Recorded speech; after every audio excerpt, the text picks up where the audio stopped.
You're Clement Messeri from Clema. What is your story in a Oh, nutshell? my story started in France. I was born and raised in France, and after high school, decided to travel halfway across the world and go study in America. And so there I got my bachelor's and master's in materials and nuclear engineering. And my work was always very focused on climate mitigation, energy technologies, renewables. That is really what drives me. I did a lot of research in that domain. I worked at a battery startup in the past. I worked as a technical consultant for the energy industry in the US, working on a lot of different policy cases and asset build-outs and whatnot. During that entire time, though, it felt obvious to me that there's a missing piece in our solution to climate change and how we're dealing with it. Climate mitigation is what everyone talks about. No one's really talking enough about climate adaptation. That, I think, was put in the spotlight this summer in Europe with the heat wave. We need to think more about climate adaptation. And so that's what brings me to this current chapter of my life, building Clema, which is really focusing on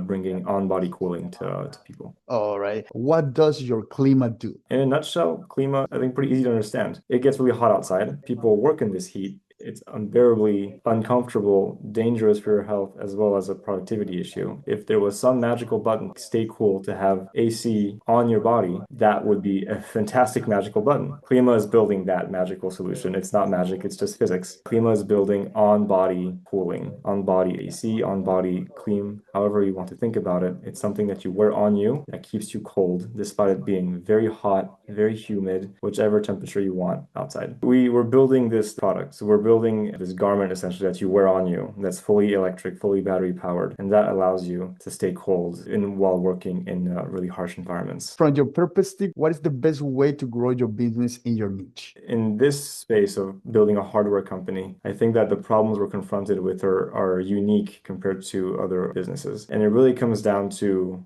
keeping a level head when you have so many decisions to make. When it comes to hardware, you have to choose when to scale, how to scale, where, in terms of who your partners are, who your customers are, what to focus on, when to really focus on iterating versus focus on building more products. All of these decisions really have to be, there's no one decision that's more important than the other. It's not like, oh, I can just focus on this decision and the rest will fall in. No, every single one is important. So keeping a level head, understanding what decisions you have to take and then taking them is perhaps probably the most important thing. How you see the AI way shaping the industry? I think it's fascinating because it is, again, being in hardware, an industry that is slightly less impacted perhaps than others. That being said, I use AI every day. It is a key part of allowing us to move so quickly. So on the one hand, I would say that there are certain things that AI will never replace. Like at the end of the day, I have to build the product. I have to do the soldering, connect it, deliver a physical product. On the other hand, there are so many things that AI has helped accelerate. Clema was founded less than a year ago, and we're already at the point where we're about to have customers. We have real product in hand that's been tested. A lot of that acceleration was